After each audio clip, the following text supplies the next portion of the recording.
ETF index mutual funds నేర్చుకుని stock మార్కెట్లో రాణించాలనుకుంటున్నారా? వెంటనే ఈ నెంబర్కి కాల్ చేయండి. రమగారు నమస్తే జయ. రమగారు ఈరోజు ఒక సరదా స్టోరీ కావాలండి. మీకు ప్రతి వారం చెప్తూనే ఉన్నాం సరదా స్టోరీ. మోతాదు ఇంకొంచెం పెంచండి రమగారు. మొన్న ఒక కాకరకాయ కూర కథ చెప్పుకున్నాం కదా. ఒక ఆవిడ నాకు ఫోన్ చేశారు. అమ్మాయి కథలో కోడలు గుండ్రాయి పెట్టి అమ్మవారిని బెదిరించింది. అత్తగారిని కూడా బెదిరిస్తే బాగుండేది కదంటే, ఏ గుండ్రాయి పెట్టో, పచ్చడి బండ పెట్టో, రోకల బండ పెట్టో, మంచి లైన్ లో ఉండేది కదా అత్తగారంటే. నవ్వొచ్చింది. ఎలా ఆలోచిస్తారు ప్రజలని. ఆ రోజులు అత్తగారికి వాళ్ళని ఎదిరించే రోజులు కావు బహుశా. మనం ఇలాంటి కథలు, ఈ చందమామ కథల్లో వాటిలలో చూస్తూ ఉంటాం. అయితే అలాంటిదే ఒక స్టోరీ చెప్తాం. ఒక అత్తగారు కోడలు ఒక ఊళ్ళో ఉండేవారు. ఈ అత్తగారు కూడా కొద్దిగా పిసినారు. అంటే మరి పిసినాడుతనం అంటే ఆటే ఖర్చు పెట్టకుండా తేలికపాటి కూరలు వండుకోవటం, డబ్బులు ఖర్చు పెట్టకుండా ఉండాలనే రోజులను, ఆ రోజులు కూడా అలా పొదపరిగా ఉండే రోజులు. అయితే ఆవిడ ఏం చేసేదంటే, కొడుకు బాగా కష్టపడి పనిచేస్తాడు కాబట్టి వాడికేమో తెల్లన్నం, వరి బియ్యం అని ఉండేది. అక్కడి నుంచి ఓ కూర పులుసో ఏదో చేసేది. ఆవిడ ఏంటంటే కారంగా వర్రగా చేయకుండా చప్పగా చేసేది కూరలు. వరెన్నంలోకి కారంగా వేసామనుకోండి, ఎర్రటి పచ్చళ్ళు వేసుకుంటే మండిపోతుంది. అందుకని కొంచెం చప్పటి కూరలు చేసేది. కోడలికేమో జొన్న అన్నం పెట్టేది. ఎందుకంటే కోడలు బలంగా రేపొద్దున పిల్లల్ని కనాలి, పని చేయాలి, ఎంత పని చేయాలి. అందుకని జొన్న అన్నం తింటే బాగా బలం వస్తుందని జొన్న అన్నం పెట్టేది. ఈ జొన్న అన్నంలోకి ఏంటంటే అది చప్పగా ఉంటుంది, తీపిగా ఉండదు. వరెన్నంలాగా తీయగా ఉండదు, జొన్న చప్పగా ఉంటుంది. అందులోకి కారం, పచ్చిమిర్చి, ఎండుమిర్చి అలాంటివి తగిలితేనే రుచిగా ఉంటుంది. కొంచెం ఆ మాత్రం తినగలుగుతారు. ఆవిడ ఈ చప్పకూరే పులుసే వేసి పెట్టేది కోడలికి. అది తినలేకపోయేది ఆ పిల్ల. అయితే ఏమైందంటే, ఓ రోజు సాయంకాలం ఈ అమ్మాయిని చెరువు దగ్గరికి కాపలాకి వెళ్ళమన్నారు. చెరువు పక్కన వాళ్ళకు ఒక చిన్న చేనేదో ఉంది. ఉంటే ఏంటంటే ఆ చెరువు పక్కన గంగానమ్మ గుడి ఉంది ఆ ఊరిది. మామూలుగా గంగానమ్మ అంటే విగ్రహాలు అవి ఏమి ఉండవు. అక్కడ ఒక రోలు, ఓ పత్రము ఉండేవి. గంగానమ్మ రోలు, గంగానమ్మ పత్రం అనేవాళ్ళు. ఊరి వాళ్ళు ఏదైనా పెద్ద పెద్ద పచ్చళ్ళు చేసుకుంటే వెళ్ళి ఆ రోట్లో రుబ్బుకునేవాళ్ళు. ఆ చెరువు పక్కన ఉన్న రోట్లో రుబ్బుకుంటారు. పండగలప్పుడు దానికే పసుపు బొట్టు పెట్టి గంగానమ్మగా పూజ చేస్తారు. మన దగ్గర కూడా అలాంటి విధానం ఉండ్రాళ్ళకి పెట్టుకుంటాం. అవును. అయితే ఈ పెళ్ళి ఏం చేసింది, సాయంకాలం కొద్దిగా చీకటి పడుతుండగా చెరువు దగ్గరికి వెళ్తూ ఏం చేసిందంటే, ఓ అంత పెసరపప్పుని చెంగును మూట కట్టుకుని నిమ్మ చెట్లు ఏవో ఉన్నాయి వాళ్ళ తోటలో. వాళ్ళు అమ్మాయి వెళ్ళింది తోటేనమాట. సరే పెసరపప్పుని మూట కట్టుకుంది. అత్తగారు అంది, చీకటి పడకుండా అన్నం తినేసేయి, చీకటి పడి జొన్న అన్నం తింటే అరగదు, పెందరాళి అన్నం తినేసేయి, 9 గంటల దాకా ఉండు, అబ్బాయి వచ్చి నిన్ను తీసుకొస్తాడని చెప్పింది. సరే 5:30 అలా అయ్యింది. ఈ పిల్ల ఏం చేసింది, వెళ్ళింది కదా, వెళ్తూ ఏం చేసింది, చెంగుని మూట కట్టుకుంది కదా, ఆ చెంగుని నీళ్ల తొట్టులో ముంచింది. అంటే పెసరపప్పుని తడిపింది అనమాట. పెసరపప్పు కొంచెం నాంతుంది తడికి. మెల్లిగా చెరువు వైపుకి వెళ్ళిపోయింది. అత్తగారు మొగుడు ఇంకెక్కడున్నాడో, వీళ్ళింటో ఉన్నారు. అక్కడికి వెళ్ళి కూర్చున్నాక పెళ్ళి ఏం చేసింది, సరే వచ్చేటప్పుడే చిన్న పొన్న వస్తువులు మూట కట్టుకుని తెచ్చుకుంది. ఏం తెచ్చింది, పెసరపప్పు నానబెట్టేసింది కదా కొంగునున్నది, ఒక 4-5 ఎండుమిరపకాయలు బొడ్లో దోపుకుంది. చీరకు పక్కన పెట్టి దోపేసుకుంది. చిన్న ఇంగు ముక్క, ఇంత జీలకర్ర తెచ్చుకుంది. పచ్చడి నూరుకుంది కనమాట. సరే ఏం చేసింది, ఈ చెరువు పక్కన ఏదో పిట్టల్ని వాటిని వడిసెలు విసిరి కొట్టింది. అక్కడి నుంచి ఈ గంగానమ్మ రోలు ఉంది కదా, అక్కడ కూర్చుని పచ్చడి రుబ్బుకోవటం మొదలుపెట్టింది. పెసరపప్పు తీసి, కటికి పెసరపప్పు పచ్చడి అంటారు. కొద్దిగా నానిన పెసరపప్పు తోటి పచ్చడి నూరుకుంటారు. ఎర్రగా కారంగా బాగుంటుంది అనమాట. అందులో ఒక ఇంగువ, కాస్త ఉప్పు అవి వేసుకోవాలి. అన్ని తెచ్చుకుంది వస్తువులు. అత్తగారికి తెలియకుండా మధ్యాహ్నం నుంచి జాగ్రత్తగా చిన్న పొన్న పొట్లాలు కట్టి నడుం చుట్టూతో దొప్పుకుని తెచ్చుకుంది. పెసరపప్పును అంత పెసరపప్పు మాత్రం మూట కట్టింది అనమాట కొంగున. సరే ఏమైంది, ఆ ఊరి రాజుగారు ఆ దారి వెంబడే వస్తున్నాడు. వస్తూ చెరువు దగ్గర మంచినీళ్ళు తాగటానికి దిగితే ఈ పిల్ల రోట్లో ఏదో రుబ్బుతోంది. సరే చూస్తున్నాడు. చీకటి వేళ ఎవ్వరూ లేకుండా ఒక ఆడ కూతురు కూర్చుని పప్పు రుబ్బుకుంటుంటే, ఏమిట్రా ఇదేం చూస్తారా, అదేదో వింతగా కనపడింది ఆయనకి దృశ్యం. సరే చూస్తుంటే ఏం చేసింది, ఈ పిల్ల రొంటి నుంచి ఇది ఇంగు తీసి వేసి నలిపింది. కాస్త రుబ్బేసరికల్లా ఇంగు గుమాయిస్తూ వాసన వస్తుంది కదా, వాసన వచ్చేసరికల్లా రాజుగారికి భలే బాగుంది వాసన అని ఆ అమ్మాయి దగ్గరికి వెళ్ళాడు. అమ్మాయి ఏమిటమ్మా చీకట్లో కూర్చుని రుబ్బుతున్నావు, నువ్వెవరు ఏమిటని అడిగితే, పలానా వాళ్ళ కోడలండి, చెరువు పక్కన ఉన్న చెలమకి కాపలా వచ్చాను, పక్కన చేనుంది దానికి కాపలా కోసం వచ్చాను, అన్నంలో కోసం అని పెసరపప్పు పచ్చడి రుబ్బుకుంటున్నానండి. ఎంత మంచి వాసన వస్తుంది, కాస్త పెట్టవా అన్నాడు. చేతిలో పెట్టింది. అన్నాడు. కారంగా ఉంటే అమ్మాయింది, బొట్టిగా తింటే కారం పడుతుందండి, జొన్న అన్నంలో నలుచుకు తింటే బాగుంటుంది, నేను అన్నం తెచ్చుకున్నాను తింటారా అంది. ఆ పచ్చడి రుచి పట్టలేకపోతున్నాడు ఆయన ఆ వాసనకి. సరే ఏం చేశాడు, ఆ పిల్ల పక్కన చేలో ఉన్న ఒక నిమ్మకాయ కోసుకొచ్చి దానికి కాస్త చిన్న పిన్నిస్తో చిల్లు పెట్టి, ఏ చాకులు గీకులు లేవు కదా, పచ్చడి నిమ్మరసం పిండిది. నిమ్మరసం వేస్తే ఇంకా మంచి వాసన వస్తుంది ఆ పచ్చడి. అక్కడి నుంచి ఏం చేశాడు, ఆ అమ్మాయి టిఫిన్ మూత డబ్బాలో పెట్టుకొచ్చుకుంది కదా, అందులోంచి మూతలోకి అంత జొన్నన్నం తీసి పచ్చడి వేసి కాస్త కలిపి రాజుగారి చేతులు పెట్టింది. రాజుగారు చకచకా తినేశాడు. ఇంకొంచెం పెట్టని సగం అన్నం రాజుగారు తినేశాడు. ఎంత బాగుందమ్మా, భలే బాగుంది, చాలా బాగా చేసావు అని ఇదిగో ఇది ఉంచుకొని ఒక రూపాయి కాసులను సంచి ఆ పిల్ల చేతిలో పెట్టబోయాడు. పెట్టపోతే అమ్మాయింది, ఎందుకండి ఆ డబ్బులు గిబ్బులు ఇవ్వద్దు, ఇప్పుడు ఈ డబ్బులు ఎవరిచ్చారని చెప్పను నేనంటే రాజుగారు ఇచ్చారని చెప్పమన్నాడు. రాజుగారు ఇచ్చారంటే రాజుగారు డబ్బులు ఇవ్వడానికి నువ్వేం చేసావని అడగదా మా అత్త అడుగుతుంది. అడిగితే ఏం చెప్పాలి, చెప్పు అన్నం పెట్టానని చెప్పు అన్నాడు. మరి మీరు జొన్న అన్నం తిన్నారని ఊరంతా ప్రచారం అవుతుంది, మీకు ఓకేనా? రాజుగారు నాలుగు కరుక్కున్నాడు. ఏంటంటే రాజులు వాళ్ళు జొన్న అన్నాలు తినకూడదు, ఓకే, పరువు తక్కువ. సరే నేను తిన్నానని చెప్పకూడదు ఒకటి. రెండోది, జొన్న అన్నంలోకి ఏ వేసుకు తిన్నాడు అంటే పెసరపప్పు పచ్చడి అన్నది. కోడలు పెసరపప్పు తెచ్చుకుందన్న సంగతి బయటపడిపోతుంది. కాబట్టి మా అత్తకి తెలిసిపోతుంది నాకు డబ్బులు వద్దండి అని. డబ్బులు వద్దండి అంటే ఆయనకి రాజుకి డౌట్ వచ్చింది.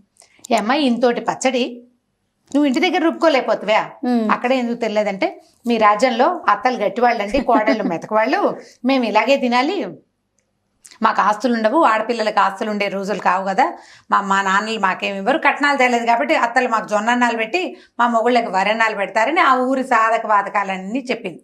నీ దగ్గర డబ్బులు లేవంటే నాకేమీ లేదు, మా నాన్న నాకేమి ఇవ్వలేదంటే అనేసరికి రాజు అన్నాడు, ఒక ఐడియా చెప్తాను, ఈ డబ్బులు మూట పట్టుకెళ్ళి వస్తూ ఉంటే దొరికిందని చెప్పు. దొరికిందంటే అప్పుడు ఇంకో చిక్కుంది, డబ్బులు దొరికినాయని చెప్పారనుకో ఆ రాజ్యంలో ఏంటంటే ఎవరికైనా రోడ్డు మీద కానీ భూమిలో కానీ డబ్బు దొరికితే అది రాజుగారికి సొంతం. ఇంట్లో దాచిపెట్టుకుందుకు ఉపయోగం వీల్లేదు. ఇంట్లో దాచిపెట్టుకుంటే చుట్టుపక్కల వాళ్ళు తెలిసిపోతుంది డబ్బులు ఒక రూపాయి వాడారంటే వీళ్ళకి ఈ రూపాయి ఎక్కడిది అని ప్రశ్న వస్తుంది కదా. అవేమో మారకపు రోజులు, వస్తు మార్పిడి రోజులు, వీళ్ళ దగ్గర క్యాష్ ఉందంటే తెలిసిపోతుంది. కాబట్టి ఇప్పుడు ఏం చేయాలంటే ఓ పని చెయ్యి, నువ్వు పట్టుకెళ్ళు, ఈ డబ్బులు నీ సొంతమయ్యే ఉపాయం నేను చేస్తానని. ఈయన ఏం చేశాడు, ఆ డబ్బులు సంచి ఆ పిల్ల చేతులు పెట్టి చేతులు చక్కగా 4 లొట్టలు వేసుకుంటూ పచ్చడి కారంగా ఉంది చేతులు కడుక్కున్నాడు, మంచినీళ్ళు తాగాడు. వెళ్ళిపోతూ గ్రామాధికారి దగ్గరికి వెళ్ళి, ఇవాళ నేను దారిలో వస్తూ ఎక్కడో డబ్బులు సంచి పోగొట్టుకున్నాను, పోతే పోయిందనుకున్నా, ఇవాళ మా అమ్మ పుట్టినరోజు, ఎవరికైనా దొరికితే అది వాళ్ళకే ఇచ్చేద్దాం అనుకున్నా, కాబట్టి ఈ సంచి ఎవరైనా డబ్బు సంచి నా సంచి పట్టుకొస్తే ఆ సంచి వాళ్ళకే సొంతం, సరేనండి ఆ కుటుంబానికే అని రాసుకుంటానండి అన్నాడు. కుటుంబానికి కాదు, ఏ మనిషి ఆ సంచి తెస్తే అది ఆ మనిషికే సొంతం అని రాసుకోమన్నాడు రాజు. వెళ్ళిపోయాడు. ఈ పిల్ల ఏం చేసింది, పావు తక్కువ 9 దాకా ఉంది, ఈ లోపల భర్త వచ్చాడు. ఆ సంచి జాగ్రత్తగా చేత్తో పుచ్చుకొని భర్తకు చూపించింది, ఈ డబ్బులు దొరికినాయి నీ ఇక్కడికి వస్తుంటేను. సరే ఇతను అన్నాడు, గ్రామాధికారి దగ్గరికి వెళ్ళి ఇచ్చేద్దాము, రేపు పొద్దున ఎవరికైనా తెలిస్తే కష్టం అన్నాడు. ఇంటికి వెళ్తే అత్తగారు ఒప్పుకోలేదు, కానీ గ్రామాధికారి భయం అందరికీ ఉంది. సరే ఏమైంది, చీకటి పడ్డాక 10 గంటలకి డబ్బులు పుచ్చుకుని వెళ్ళారు. వెళ్తే ఈ సంచి చూడగానే అతను గుర్తుపట్టి, రాజుగారు సంచి పోగొట్టుకున్నాడు, ఈ సంచి ఎవరు తెస్తే వాళ్ళకే సొంతం అని చెప్పాడు, కాబట్టి ఈ డబ్బులు ఈ అమ్మాయివి, అత్తగారివి, కుటుంబానివి కాదు, ఆ పిల్ల ఆస్తి అనమాట. ఆ డబ్బులు చేతిలో పెట్టారు. పెట్టేసరికల్లా వెనక్కి తెచ్చుకుంది. అత్తగారు 2వ రోజు నుంచి కోడలు దాని దగ్గర డబ్బులున్న వాళ్ళ గొప్పతనం వేరేగా ఉంటుంది కదా, అప్పటిదాకా అణిగిమణిగుండేది, నా డబ్బులు ఉన్నాయి కదా అండం మొదలు పెట్టింది. 4 రోజులు చూసేసరికి అత్తగారికి ఏమనిపించిందంటే, ఇంతోటి కోడలు మనకి దొరకపోతుందా, ఈ కోడల్ని వదిలించుకోవాలి అనిపించేసింది ఆవిడకి. కోడల్ని వదిలించేసుకుంటే దాని డబ్బులన్నీ మనవే. ఎలా వదిలించుకోవాలి, కొడుకు ఏం చెప్పిందంటే, ఒరే దీనికి డబ్బు పిచ్చి పట్టేసింది చూసావా, అన్నిటికీ మాటకు ముందు నా డబ్బులు అంటుంది, మాటకు వెనక నా డబ్బులు అంటుంది, కాబట్టి ఈ కోడల్ని వదిలించుకోవాలి ఎలాగైనా. ఏం చేద్దామే అమ్మ అన్నాడు. నీ ఇష్టం, అంతా అమ్మ ఇష్టమే, వాడు అమ్మకి లొంగిపోయి ఉంటాడని, పెళ్ళమంటే ఇష్టమే వాడికి, కానీ అమ్మకి లొంగి ఉంటాడు. అమ్మంది, ఓ పని చేస్తానరా, నేను దీన్ని రాత్రి బాగా తొందరగా నిద్రపుచ్చేస్తానంటే పడుకోబెట్టేస్తాము, తీసుకెళ్ళి శ్మశానంలో పక్కన చాప చుట్టూ సహా తీసుకెళ్ళి అక్కడ పెట్టి అంటించేద్దాం, చచ్చిపోతుంది, పుట్టింటికి వెళ్ళిందని చెప్దాం, డబ్బులు మనం దాచేసుకుందాం అనుకున్నారు. ఓ రోజు ఏం చేసింది, పొద్దున్న నుంచి సాయంత్రం దాకా పని చేయించింది పిల్లతోటి, ఎక్కడ కూర్చొనివ్వల. అమ్మాయి బాగా అలసిపోతే సాయంకాలం ఆవిడ ఏం చేసింది, అంత పెసరపప్పు చారు, ఇంత పెసరపప్పు పచ్చడి చేసింది. ఆ పిల్లకి ఇష్టం అవి 2 చేసి ఒక చిటికెడంత నల్ల మందు కలిపింది అందులో. పెందరాళ్ళే అన్నం తినగానే అది కళ్ళు మూసిపోతుంది. నల్ల మందు పడేసరికల్లా కొత్తగా వేసుకున్న వాళ్ళకి తూగుతూ ఉంటారనమాట. నిద్ర వస్తుంది, నీకు పగలల్లా రెస్ట్ లేదు కదా, పడుకో అని ఆ పిల్లని చాపేసి పడుకోబెట్టేసరికల్లా పిల్ల నిద్రపోయింది. నిద్రపోగానే వీళ్ళిద్దరు ఏం చేశారు, చీకటి మాట దాన్ని ఇంకో చాపలకు దొర్లిచ్చి చుట్టేసి అమ్మ పక్కన కొడుకో పక్కన మోసుకుంటూ శ్మశానానికి తీసుకుపోయారు. ఊరికి బాగా దూరంగా ఉంటుందన్నమాట. అక్కడ దాన్ని కింద పెట్టి వెలిగిద్దామని చూశారు. వెలిగించడానికి వీళ్ళు అగ్గి పుల్లలు తెచ్చుకోవాలి. అగ్గిపెట్టె కావద్దు. సరే వాడు కొడుకు అన్నాడు, అమ్మ నువ్వు ఇక్కడే ఉండవే, నేను వెళ్ళి అగ్గిపెట్టె తెస్తాను అన్నాడు. అనేసరికల్లా అత్తగారు అంది, ఒరే నాకు భయం రా, ఇక్కడ చీకట్లో ఇది ఏం చేస్తుంది, తెలివి తప్పి పడుంది, పద మన ఇద్దరం వెళ్దాం ఒకళ్ళకొకళ్ళని తోడని ఆ పిల్లని అక్కడే వదిలిపెట్టి కొడుకు తల్లి ఇద్దరు కలిసి ఇంటికి పోయారు. ఓ అంత నూనె తెచ్చారు, ఓ ఇంత నిప్పు పెట్టి తెచ్చుకోవడానికి వెళ్ళారు వాళ్ళు. ఈ పిల్లకి ఏమైంది, బాగా చీకటి, రాత్రి 11 గంటలు అయిపోయింది. శ్మశానం అనేసరికి ఊరికి దూరంగా ఉందా, చెట్లు అవి ఉన్నాయి, చల్లటి గాలి ఇస్తుంది. కాసేపటికి నిద్దట్లోనే చలేసింది. మన నిద్దట్లో చలేస్తే ఏం చేస్తాం, లేచి ఏం కూర్చోం, కాళ్ళ దగ్గర ఏమున్నాయో తడిమి దుప్పట్లు లాక్కోవడానికి ట్రై చేస్తాం కదా. అది కాదు, అటు ఇటు కాళ్ళు కదిపేసరికల్లా చుట్టేసి ఉన్నానని దానికి అర్థమైంది. ఏమిటి ఇలా చాప చుట్టుకుపోయాను నేనని చూసుకుంటే చాపలో తను చుట్టూ ఉన్నట్టు, ఊరికి దూరంగా ఫలానా చోట ఉన్నట్టు ఆ పిల్లకి అర్థమైపోయింది. అప్పుడు లేచి అమ్మ బాబోయ్ వీళ్ళు నన్ను ఏదో చేయబోతున్నారని ఏం చేసింది, అక్కడ కాస్త కనువెలుగ్గా కనపడుతోంది. ఇంత ఈత మొద్దులు ఉంటాయి, ఈత చెట్లు ఉంటాయి కదా, వాటిని నరికేస్తారు. నరికితే ఇంత లాగ్జల్ అంటే ఈత మొద్దు అంటారు. ఆ మొద్దును ఒకదాన్ని చాపలో చుట్టేసేసి తను పోయి ఆ నిద్రగా చెట్టు పక్కన దాక్కుంది చీకట్లోనే. మరి తెంపడతానే ఉంది దానికి. అక్కడ దాకా వచ్చాక భయపడితే కుదరదు కదా. వీళ్ళు ఏం చేశారు, అమ్మ కొడుకు ఇద్దరు వచ్చారు, తెచ్చి నూనె దాని మీద పోసి అంటించారు. ఈ అంటించేసరికల్లా ఈ పిల్లకి ముక్కుకి చెవికి ఆభరణాలు ఉన్నాయి, మెరుస్తూ ఉంటాయి చీకట్లో. మంట వచ్చేసరికల్లా దగదగలాడతాయి కదా. గబగబా ఏం చేసింది, ఇది మట్టిలో చేతులు ఇట్లా ఇట్లా తడివి మొహానికి చెవులకి అన్నిటికీ మట్టి రాసేసుకుంది, వస్తువులు మెరవకుండా రాసేసుకుని మెల్లిగా అలాగా చీర చెంగు దొప్పుని చెట్టెక్కి కూర్చుంది. నిద్రగా నేరు చెట్టెక్కేసి వీళ్ళు తగలబడ్డం చూసి అమ్మ కొడుకు ఇద్దరు ఇంటికి వెళ్ళిపోయారు. చెట్టు మీద కూర్చుంది కదా, కూర్చుని ఆలోచిస్తుంది, దేవుటి నా పరిస్థితి ఇలా అయింది, రాజుగారికి అన్నం పెట్టిన ఫలితం అంతా పోయింది, డబ్బులేమో వీళ్ళు నొక్కేశారు, ఇప్పుడు ఎటు కాకుండా నేను చెట్టు మీద చేరాను, నా మొహంలాగా ఏం చేయాలో తెలియటం లేదని ఆ పడుకుంది. కునికిపాట్లు వస్తున్నాయి, నల్ల మంది ఒకటి వేసుకుని తినేస్తుంది కదా, అట్లా నిద్రమూతగానే ఉంది. కాస్త ఆలోచిస్తుంది, మధ్యలో తెలివి తప్పి నిద్ర వస్తుంది. ఇంతలో ఏమైంది, ఊరికి దూరంగా ఉంది కదా, ఆ ఊళ్ళో నుంచి కొంతమంది దొంగలు ఈ శ్మశానం దగ్గరకు వచ్చారు, ఒక 5-6. వాళ్ళు ఏం చేశారు, డబ్బులు తెచ్చుకుని చెట్టు కింద కూర్చుని పంచుకుంటున్నారు. వాళ్ళకి వెలుగేమిటి, ఈ పిల్లని తగలెట్టుతున్నాం అనుకుని ఈత ముద్దను వెలిగించారు కదా, అది మండుతూ ఉంటుంది కణకణలాడుతూ. అమ్మ కొడుకు నుంచుంటే వాళ్ళకి అర్థమయ్యేది శవంకాలని వాసన బాగుండదని వాళ్ళ ఇంటికి వెళ్ళిపోయారు. ఆ మంట వెలుగులో వీళ్ళు డబ్బులు పంచుకుంటున్నారు. ఈ పైన కూర్చుని కునికిపాట్లు పడుతున్న పిల్ల ఎప్పుడో పట్టు తప్పి దబేయమని వాళ్ళ మీద పడేసరికి వాళ్ళు కంగారు పడి చచ్చి, ఈ కనపడ్డదేమో దీని మొహం నిండా మట్టుంది. మనిషిలాగా వాళ్ళకి తోచలేదు. చీకటి మాట రాత్రి 1 గంటకో 2 చెట్టు మీద నుంచి ఒకటి దూకింది, దాని మొహం నిండా మసి. అక్కడి నుంచి ఏమైంది, వాళ్ళు కాస్త బెదిరిపోయి, ఓరు నాయను ఇదేదో అమ్మవారల్లే ఉంది, అమ్మవారంటే ఇదే ఏదో దూకింది మీదకి అని చెప్పేసి పారిపోయారు. పారిపోతే ఈ పిల్ల చూసుకుంది, కిందేవో చక్కగా డబ్బులు గిబ్బులు కనపడుతున్నాయి. తెల్లారేదాకా చెట్టు మొదట్లో పడుకుని నిద్రపోయింది. తెల్లవారిన తర్వాత అక్కడ మిగిలిన వస్తువులు డబ్బులు కనపడ్డాయి. వాటిని మెల్లిగా 2 మూట కట్టుకుని ఇంటి వైపుకి నడిచొచ్చింది. ఇంటికి నడిచి వచ్చేసరికి మొహం నిండా మట్టి ఉందన్న ఇంగితం లేదు దానికి. తలుపు కొట్టితే అమ్మ కొడుకు తలుపు తీసి తెల్లబోయారు. అమ్మో బ్రహ్మరాక్షస అయిపోయింది, కోడలు చచ్చిపోయి అది వచ్చేసింది మన మీద, కానీ తలుపేసేసారు వాళ్ళు. వేసేస్తే ఇది అరిచొచ్చి కేకలు పెట్టింది, అత్తయ్య అత్తయ్య తలుపుతీ అత్తయ్య, నేనే వచ్చాను అత్తయ్య అంటే, అదేమిటి వీళ్ళకి అర్థం కాలేదు, చంపేసాం, ఇది వచ్చేసింది. భయపడితే, మీరు భయపడకండి, నేనేం రాక్షసం కాను, మనిషినే, స్వర్గానికి వెళ్ళి తిరిగి వస్తున్నాను, తలుపు తీయండి అంది. అనేసరికి వాళ్ళు ఏం చేశారు, సరే ఇదేదో బాగానే ఉందని తీశారు తలుపు. మొహం కడుక్కుంది, లోపల పళ్ళు తోగుంది, మొహం కడుక్కుంది, లోపలికి వచ్చి కూర్చుంది. అత్తయ్య తినడానికి ఏమైనా పెట్టవా, చాలా దూరం నడిచాను నేను. అది ఎక్కడికి నడిచావే, శ్మశానం నుంచి ఇంటికి రావడానికి. ఏందో శ్మశానం కాదు అత్తయ్య, నేను స్వర్గం నుంచి నడిచిస్తున్నాను, నేను రాత్రి మీరు నన్ను తగలెట్టారా, స్వర్గానికి వెళ్ళిపోయాను, మామయ్య కనిపించాడు నాకని చెప్పి. మామయ్య కనిపించాడు, ఈ లోపల డబ్బులు దాచుకొచ్చుకుందిగా, ఆ డబ్బులు నగలు అన్నీ చూపించేసరికి వాళ్ళు తెల్లబోయారు. ఇవన్నీ ఎక్కడవంటే మామయ్య గారు స్వర్గంలో ఉన్నారు, నాకు అన్నీ ఇచ్చారు, అక్కడ చక్కగా రంభ, ఊరసి, మేనక, తిలోత్తమ ఇలా 3 మంది డాన్సర్లు ఉన్నారు, వాళ్ళందరితోటి చక్కగా మామయ్య గారు ఎంజాయ్ చేస్తున్నారు. నేను వెళ్తే ఆయన ఇక్కడ ఉండగా ఎలా ఉంటే సన్నగా ఇలకర్చుకుని ఉండేవాడా, స్వర్గంలో బాగా తిని నున్నగా అయ్యాడు. నేను కూడా రాత్రి వాళ్ళ దగ్గర చక్కగా అవి ఇవి పళ్ళు అవి తిన్నాను, నడక ఎక్కువైంది, కానీ ఇవన్నీ ఇమ్మన్నారు, మీ అత్తను చూసి ఎన్నాళ్ళు అయిందే అన్నాడు మామయ్య అని చెప్పింది. చెప్పేసరికి నమ్మేశారు వీళ్ళు, ఎందుకంటే వీళ్ళు అంటించారు కదా.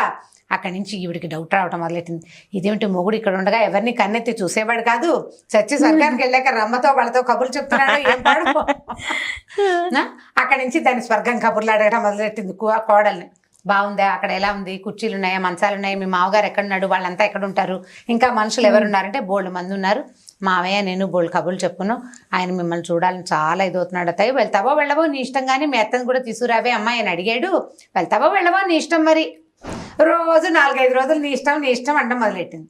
ఈవిడికి ఓ పక్కన మొగుడిని చూద్దామని ఉంది, ఆయన అక్కడ ఏం పువ్వులు పూయించేస్తున్నాడు అని డౌట్గా ఉంది.